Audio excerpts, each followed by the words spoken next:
নমস্কার বন্ধুরা, গল্পের সাথে কিছুক্ষণ এই চ্যানেলে আমি প্রিয়াঙ্কা আপনাদের সকলকে স্বাগত জানাচ্ছি। আজ আমি পড়ে শোনাতে চলেছি শ্রীমতী সুচিত্রা ভট্টাচার্যের ছোট গল্প দুই নারী।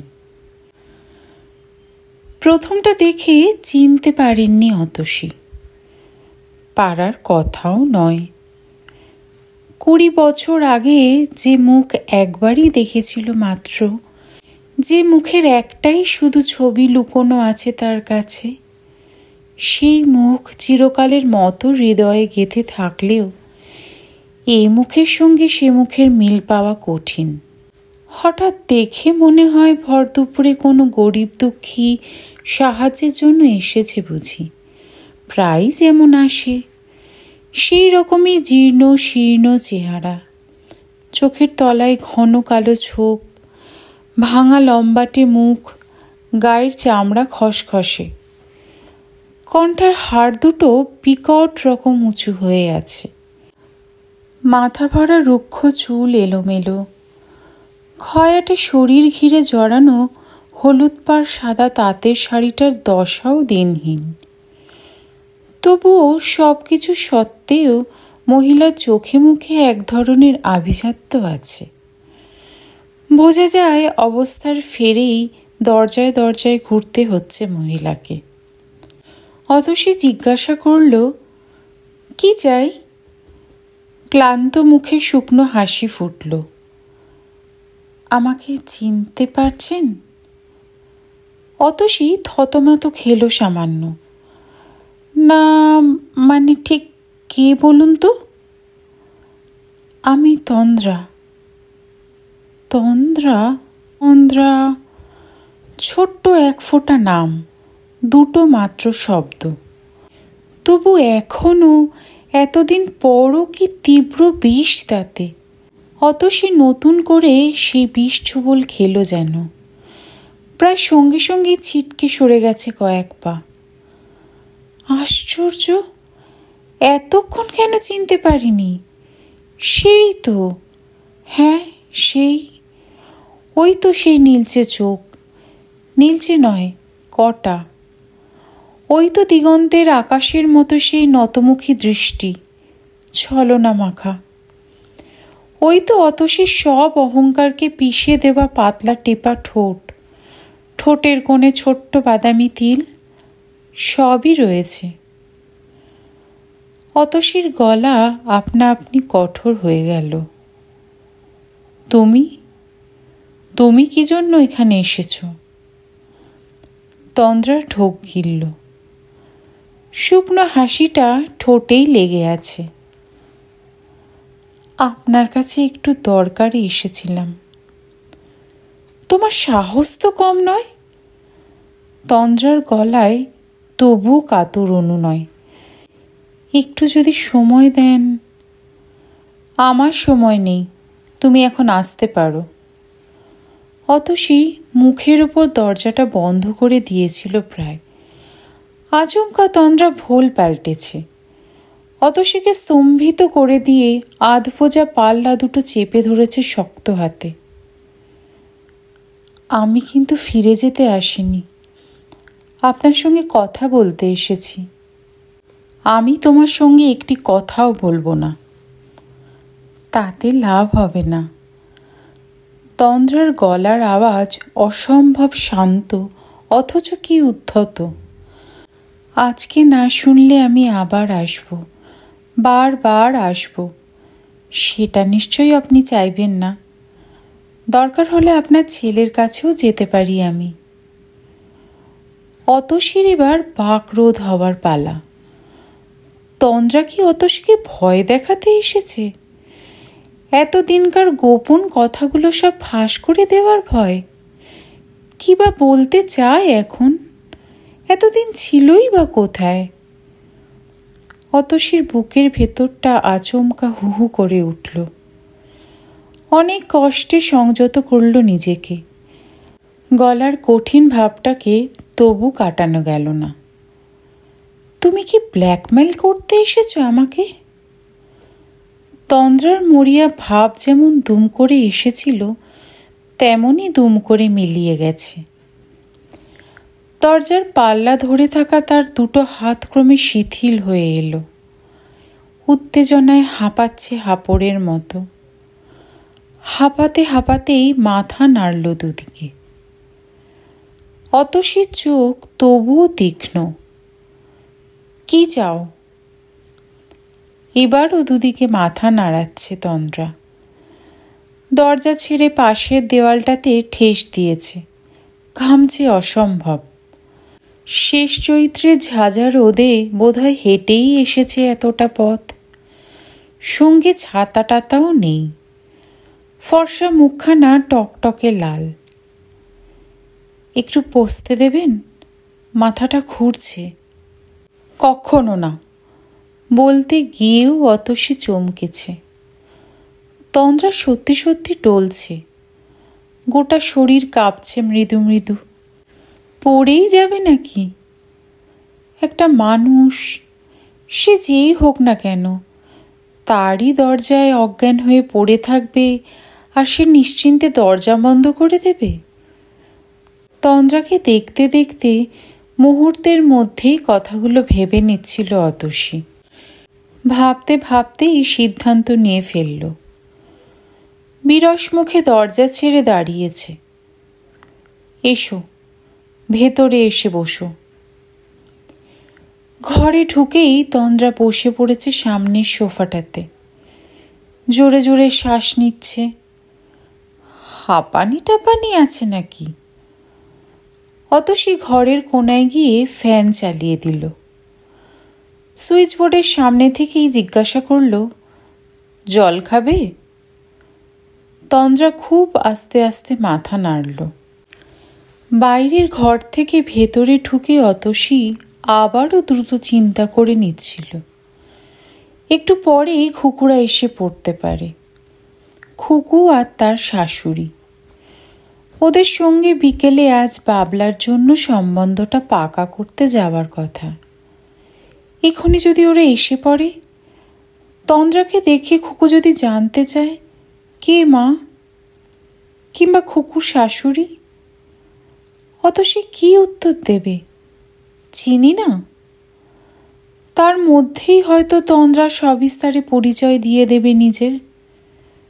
দিতেই পারে। তন্দ্রার মতো মেয়ের পক্ষে কিছুই অসম্ভব নয়। ফ্রিজ থেকে জলের বোতল বার করে অতসী নিজের গলাতেই ঢেলে নিল খানিকটা। এ সময় প্রতিদিন বাড়িঘর যেমন থাকে তেমনই নির্জন। রাত দিনের কাজের মেয়েটা বোধহয় ছাদের ঘরে ঘুমোতে গেছে। অতসী এখন রোজকার মতো একা। একাই। কবেই বা একা ছিল না। স্বামী, সংসার, সন্তান সব কিছু থেকেও তো চিরটাকাল একদম একা সে। স্বামী যখন বেঁচে ছিল তখনও, যখন নেই তখনও। ছেলেমেয়েরাই বা কতদিন আর শুধু মায়েরই থাকে। জলের বোতল হাতে নিয়ে অতসী বাইরের ঘরে ফিরল। লম্বা সোফায় শরীর ছড়িয়ে চোখ বুজে পড়ে আছে তন্দ্রা। রোগা শরীরটা গুটিয়ে কেমন ছোট হয়ে গেছে। এখনো কাঁপছে থরথর করে। অতসীর নজর পড়ল তন্দ্রার চুলগুলোও প্রায় সব পেকে গেছে। মুখে দাগ পড়েছে বয়সের। ক্ষণিকের জন্য অতসী স্থির। কত বয়স হলো তন্দ্রার? অতসীর থেকে বেশ ছোট। কম করেও বছর পাঁচেকের তো বটেই। খুব বেশি হলেও তন্দ্রা এখন 44 কি 45। এর মধ্যেই এত বুড়িয়ে গেল কি করে? কিসের অভাব? টাকা পয়সার না সঞ্জয়ের? অতসী বুঝতে পারছিল না বলেই আরও রাগ বাড়ছিল তার। সঞ্জয়ের অভাবে কেন হবে? সঞ্জয়ের অভাবে যদি কারুর ক্ষয়ে যাওয়ার কথা থাকে সে তো অতসীরই। অথচ অতসী এই 50-এও দিব্যি সুস্থ সবল। তাকে দেখে কেউ বলবে না তার মেয়ের বিয়ে হয়ে গেছে, ছেলেরও বিয়ে হব। অতসী টেবিলে জলের বোতলটা রেখে আলতো ধাক্কা দিল তন্দ্রাকে। কি হলো তোমার? তন্দ্রা চোখ খুলল না, দাঁত দিয়ে নিচের ঠোঁট সজোরে চেপে আছে। শুনছ, জল এনেছি। তন্দ্রা তবুও নিশ্চল।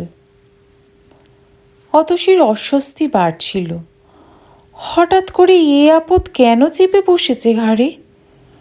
তন্দ্রাকে তো মোটামুটি ভুলেই গিয়েছিল সে। মোটামুটি কেন, পুরোপুরি।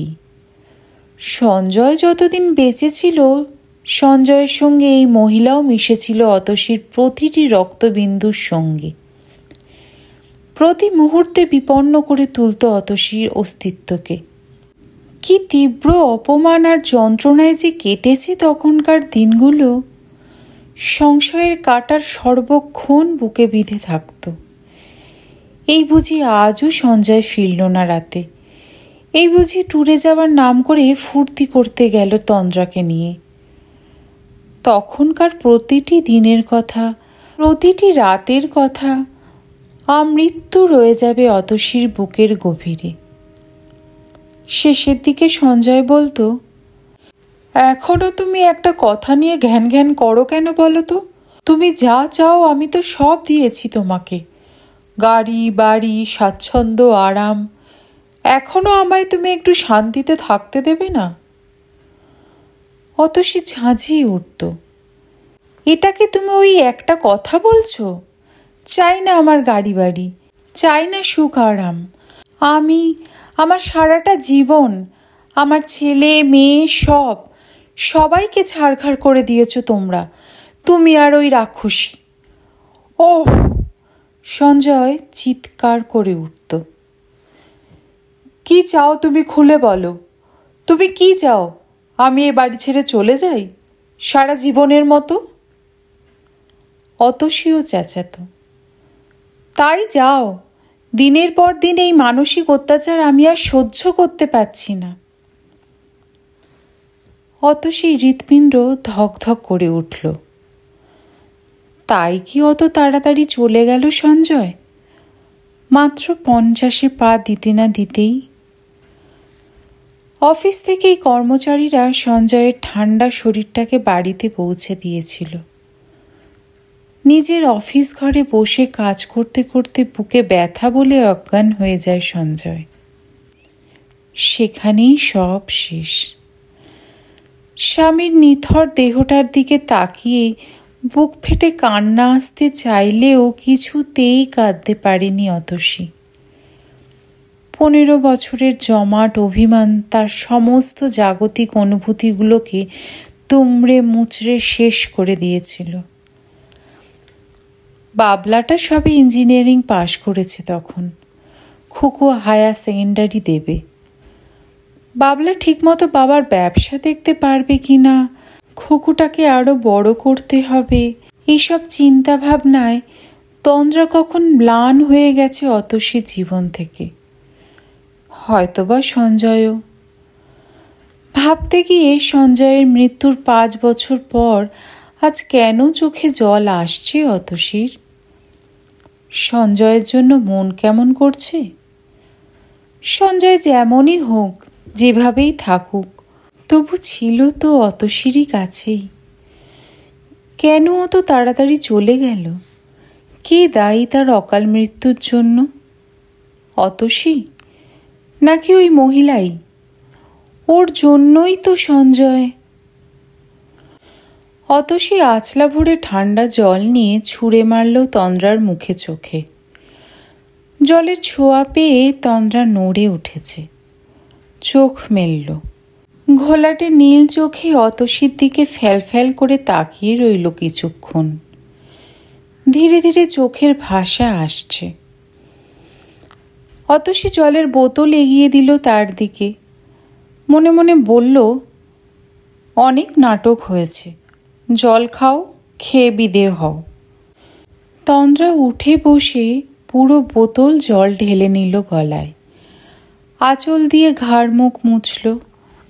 নিঃশ্বাসের কষ্ট এখনো অল্প অল্প রয়েছে বোঝা যায়। অতসীর এক বিন্দুও মায়া এলো না মনে। তীক্ষ্ণ গলায় প্রশ্ন করল, শরীর ঠিক হয়েছে? তন্দ্রা যেন বহু কষ্টে বুঝতে পারছে। থেমে থেমে দুর্বল স্বরে বলল, শরীরটা একদম ভালো নেই। কথায় কথায় মাথা ঘোরে, বুক ধড়ফড়। ডাক্তার বলেছে শরীরে নাকি রক্ত নেই, বিশ্রী অ্যানিমিয়া। অতসীর একটুও শুনতে ইচ্ছে করছিল না। জলের বোতলটাকে সামনে থেকে সরিয়ে শোকেসের মাথায় রেখে দিতে দিতে বলল, মিনিট 5 বিশ্রাম তো হয়ে গেল, আরও দরকার? তন্দ্রা এই চকিত নিষ্ঠুরতায় থমকেছে। মলিন মুখে তাকিয়ে রয়েছে অতসীর দিকে। কি দেখছ? আপনাকে বোধহয় অসুবিধায় ফেললাম। তা ফেলেছ, অতসী স্পষ্ট উত্তর দিল। এখনই আমার মেয়ে আর মেয়ের শাশুড়ি এসে পড়বে। তুমি যদি এখন চলে যাও। তন্দ্রা ওঠার নামও করল না। নির্জীব চোখ দুটো তার স্থির হয়ে আছে। আপনার কাছে বড় বিপদে পড়ে এসেছিলাম, খুব কষ্টে দিন কাটছে। প্রথম বাক্যটা অতসী উচ্চারণ করেছিল না একদিন?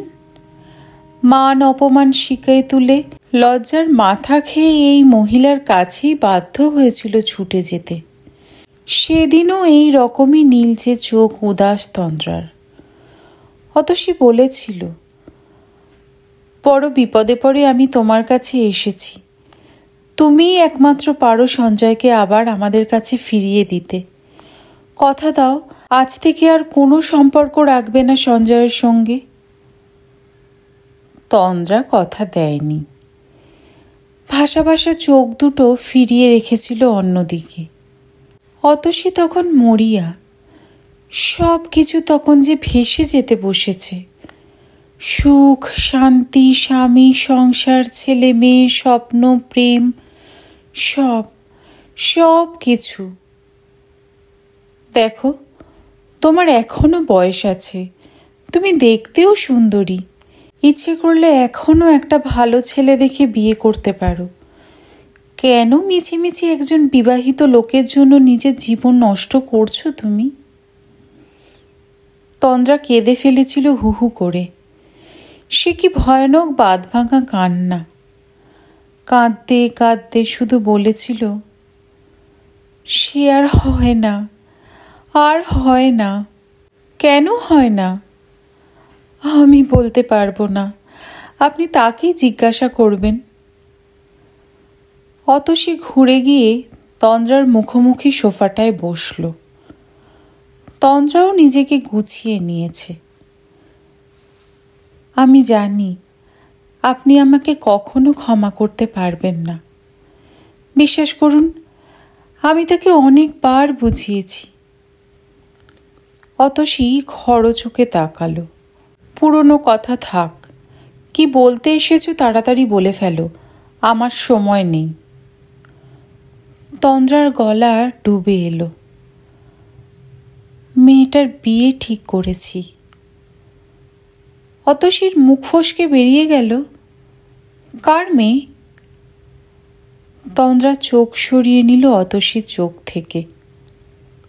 আমার মেয়ে। ও, ভালো তো। কত বড় হয়েছে সে? বলতে বলতে অতসী নিজেই মনে মনে হিসেব করে নিচ্ছিল। 15 আর 5 20। না, তার একটু কমই। বছর 19 হয়েছে এখন। তন্দ্রা বলল, ছেলেটা ভালো, একটা প্রাইভেট কোম্পানির জুনিয়র অফিসার। বৈশাখেই দিন স্থির হয়েছে। বেশ, অনেক খরচা, কিছুই জোগাড় করতে পারছি না। আপনি যদি... এতক্ষণে তন্দ্রার আসার কারণ জলের মতো পরিষ্কার। অতসী ঝপ করে উঠে দাঁড়ালো। আমি কি করতে পারি? তন্দ্রা উঠতে গিয়েও বসে পড়েছে। জানি আপনি আমাকে খুবই নির্লজ্জ ভাবছেন, ভিখিরি ভাবছেন। আমার সত্যি আর কোনো উপায় নেই। কেন? তুমি এখন আর চাকরি করছো না? না, সে তো কবেই ছেড়ে দিয়েছিলাম। মেয়ে হবার পরপরই ওই জোর করে ছাড়িয়ে দিয়েছিল। তাই নাকি নিজেরই তখন সমাজে মুখ দেখাবার উপায় ছিল না? সে আপনি যা খুশি ভাবতে পারেন। তন্দ্রা কপালে হাত রাখল, মুখের ওপর উড়ে আসা চুলগুলোকে সরাচ্ছে। ও অবশ্য যতদিন বেঁচে ছিল আমার কোনো অভাব রাখেনি। তা তার মধ্যেই তো বেশ গুছিয়ে নিয়েছিলে। অতসীর গলায় শ্লেষ ফুটল। তন্দ্রা গায়ে মাখল না ব্যঙ্গটা। বিড়বিড় করে বলছে, তা যদি পারতাম। সে চলে যাওয়ার পর কিভাবে যে কেটেছে 5টা বছর, কি করে বড় করেছি মেয়েটাকে। বারবার তন্দ্রার মুখে সঞ্জয়ের সম্পর্কে ও সে সর্বনামগুলো সহ্য হচ্ছিল না অতসীর। বিরক্ত মুখে কথা ঘোরাতে চাইল। কত টাকা দরকার? তন্দ্রাও ফিরল কাজের কথায়। হয়তোবা অতসীর প্রশ্নে উৎসাহিত হলো একটু। সে তো অনেক, গয়নাগাটি কিচ্ছুই নেই। অন্তত 1050 যদি দেন। মুন্নিরও তো তার বাবার সম্পত্তিতে কিছু অধিকার আছে। তন্দ্রার শেষ কথাটা শেল হয়ে বিঁধেছে বুকে। অতসী টান টান হলো। তুমি কি অধিকার ফলাতে এসেছ? কথাটা বলে ফেলে তন্দ্রাও বোধহয় বুঝেছে বলা ঠিক হয়নি। আরও বিনীত ভাব তাই এনেছে গলায়। না, আমি আপনার কাছেই এসেছি। আমি যদি না দিই? তন্দ্রা চুপ। অতসীর মনে হলো তন্দ্রা নতুন করে শান দিচ্ছে তার অস্ত্রগুলোতে। আজ যদি অতসী মুখের ওপর না বলে দেয়, কি করতে পারে তন্দ্রা? মামলা করে রক্ষিতার সন্তান সম্পত্তির ভাগ চাইবে? ঢিঢি ফেলে দেবে চারদিকে? বাবলা খুকু জেনে যাবে তাদের বাবার কীর্তিকলাপের কথা? অতসী ভেতরে ভেতরে শিউরে উঠছিল।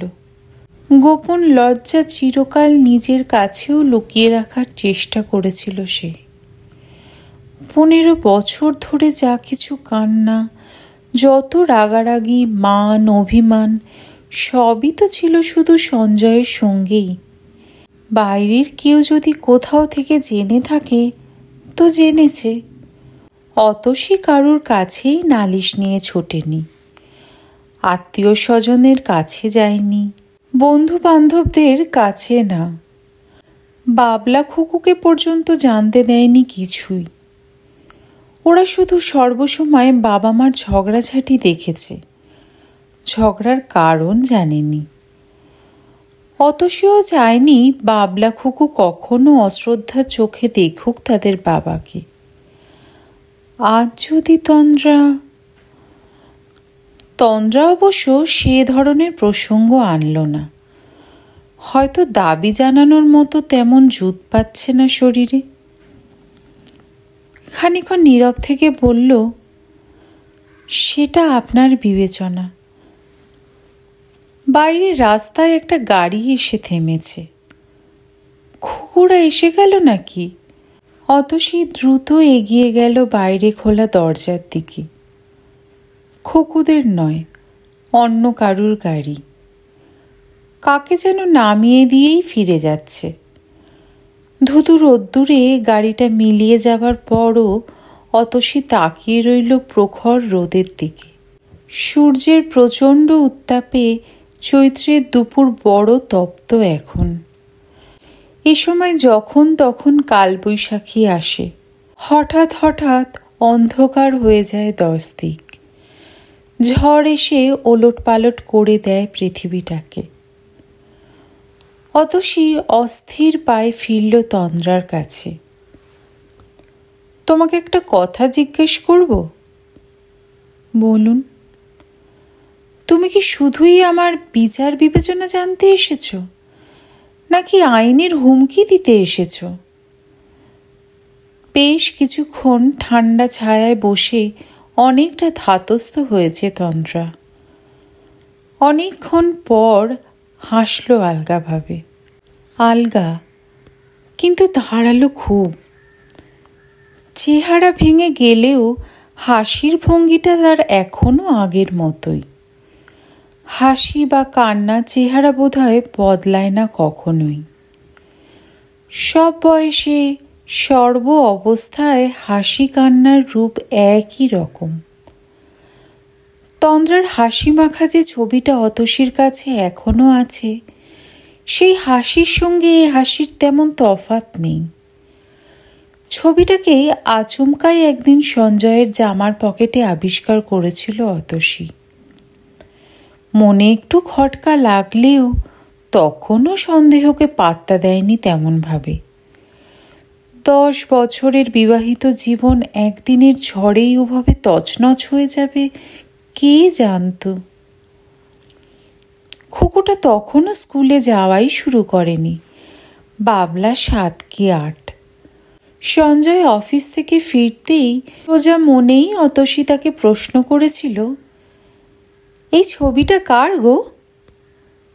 সঙ্গে সঙ্গে সঞ্জয় চমকে উঠেছে। তুমিও ছবি কোথায় পেলে? সেই মুহূর্তে সঞ্জয়ের মুখ চোখ, সঞ্জয়ের স্বরে এমন কিছু ছিল যাতে অতসীও চমকেছে। চকিতে ছবিটাকে লুকিয়ে ফেলেছে পেছনে। তোমার শার্টের পকেটে ছিল। সঞ্জয়ের ভুরু জড়ো। তুমি আবার আমার জামা প্যান্ট ঘাটো নাকি আজকাল? অতসী হতবাক। ঘাটতে যাব কেন? কাচার জন্য বার করেছিলাম। ছবিটা আমাকে দাও। আগে বলো, কে মেয়েটা? আমাদের অফিসে কাজে ঢুকেছে। তার ছবি তোমার পকেটে এলো কি করে? আমাকে কি তুমি জেরা করছো? না, জানতে চাইছি। আমিই রেখেছি। সঞ্জয় চিরকালই এরকম স্পষ্টবাদী। নিজের গোপন অপরাধগুলোকে চিরদিন স্পষ্ট ভাষায় জানিয়ে দিতে কখনো দ্বিধা করেনি। আজকাল মাঝে মাঝে অতসীর মনে হয় অত সত্যবাদী সঞ্জয় না হলেও পারত। অতসী বহু যন্ত্রণা থেকে মুক্ত থাকতে পারত তাহলে। জীবনে বোধহয় কিছু কিছু নিষ্ঠুর সত্য অজানা রয়ে যাওয়াই ভালো। অতসী সোজাসুজি তাকালো তন্দ্রার দিকে। খুকুরা এসে পড়ার আগে তন্দ্রার সাথে একটা বোঝাপড়া করতে চায়। তুমি কিন্তু আমার প্রশ্নের জবাব দিলে না। তন্দ্রার হাসি মুছল। কি বলি বলুন তো? যা সত্যি তাই বলবে। সত্যিকে কি মেনে নিতে পারবেন আপনি? কি বলতে চাও খোলাখুলি বলো। আড়ষ্টভাবে সোফায় হেলান দিল তন্দ্রা। মুখ উঁচু করে কয়েক সেকেন্ড পাখার বাতাস টানল বুকে। যদি বলি আপনার কাছ থেকে আমি দুটোই চাই, বিবেচনা আর আইনের বিচার দুটোই। কি হিসেবে? হিসেব বুঝি না, যা মনে এলো বললাম। হয়তো আপনি যেমন বাবলা খুকুর মা, আমিও তেমন মুন্নিরই মা, সেই হিসেবেই।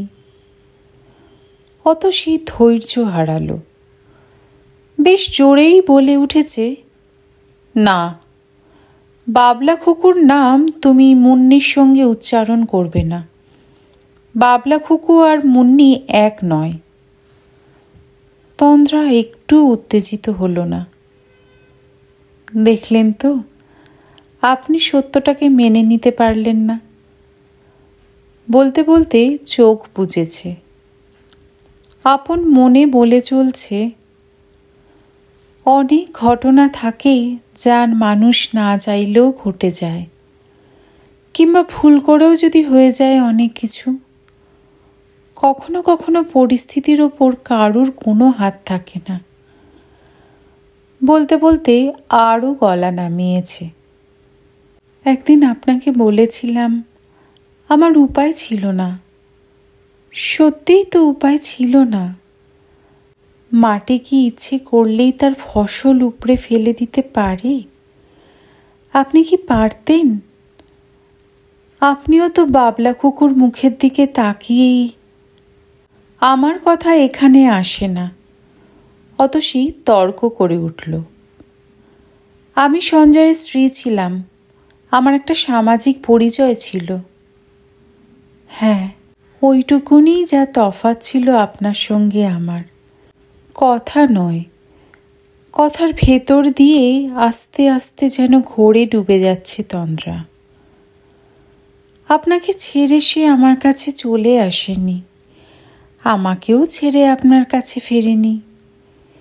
কেন ফেরেনি কখনো ভেবে দেখেছেন কি? কেন আপনার পাশে শুয়েও সে আমার কথা ভেবেছে? আমাকে ছেড়ে চলে গেছে আপনার বিছানায়। অতসী থমকেছে এতক্ষণে। এ কি হেয়ালি তন্দ্রার? তন্দ্রা থামছে না, যেন নিজের কাছে এই প্রশ্ন করে নিজেই উত্তর দিয়ে চলেছে। কারণ তার চোখে আমি আপনি সমান ছিলাম। আমি না হয়ে অন্য কেউও হতে পারত, কিংবা আপনি না হয়ে আর কেউ। একটুখানি সামাজিক চিহ্ন ছাড়া আপনার আর আমার আলাদা পরিচয় আছে কি? তন্দ্রার কথাগুলো ভেসে যাচ্ছে, ভাসতে ভাসতে ছড়িয়ে গেল গোটা ঘরে। আপনি না হয়ে অন্য কেউ তো হতে পারত, আমি না হয়ে আর কেউ। ঠিকই তো। অতসী নিজেও জানে না কখন অন্যমনস্কভাবে সোফা ছেড়ে উঠে দাঁড়িয়েছে সে, কখন চলে গেছে খোলা জানালার ধারে। অতসী কে ছিল সঞ্জয়ের? তন্দ্রাই বা কে? এক অর্থে দুজনেই তো পৃথক পৃথক দুটো পরগাছা মাত্র। সঞ্জয়েরই অর্থে লালিত, সঞ্জয়েরই তৃষ্ণায় জারিত। অতসী জানালায় দাঁড়িয়ে ফিসফিস করে উঠল, আর বলো না, আর বলো না, এবার থামো। বলতে বলতে মুখ ঘুরিয়েছে। চড়া রোদ্দুর থেকে অন্ধকারে তাকাতেই সব ঝাপসা। অতসীর নিজের হাতে সাজানো ঘর সংসার, আসবাবপত্র, সব কিছু। ঝাপসা আধারে শুধু দেখা যাচ্ছে তন্দ্রার মুখ। তন্দ্রার মুখ? না, ওটা অতসীরই মুখ। অতসী বুঝতে পারছিল না। পায়ে পায়ে আবারও কখন ফিরে এসেছে তন্দ্রার কাছে। তন্দ্রার হাতে হাত রেখেছে। আমার খুব কষ্ট হয় জানো। আমারও। আমার মাঝে মাঝে বড় কাঁদতে ইচ্ছে করে। আমারও। বলতে বলতে কাঁদছে দুজনে, বুক ভাঙা কান্না। 5 বছর পর এই প্রথম। সঞ্জয়ের মৃত্যুর পর এই প্রথম। এভাবে এই দুই নারী অন্দরের ছায়ায় বসে কাঁদছিল সঙ্গোপনে। কখন খুকু আর খুকুর শাশুড়ি এসে দাঁড়িয়েছে খোলা দরজায়, কেউ খেয়াল করেনি। কখন যে দুপুর গড়িয়ে গেছে তাও খেয়াল করেনি কেউই। বেলার মনে বেলা ফুরিয়ে যাচ্ছিল তাদের। শেষ হলো শ্রীমতী সুচিত্রা ভট্টাচার্যের ছোট গল্প 2 নারী। গল্প পাঠ যদি আপনাদের ভালো লাগে তাহলে প্লিজ একটা লাইক করবেন আর চ্যানেলটিকে সাবস্ক্রাইব করে রাখবেন। আর পারলে চ্যানেলটিকে পরিবারের সাথে বা বন্ধুবান্ধবদের সাথে শেয়ার করবেন। সকলে খুব ভালো থাকবেন। নমস্কার।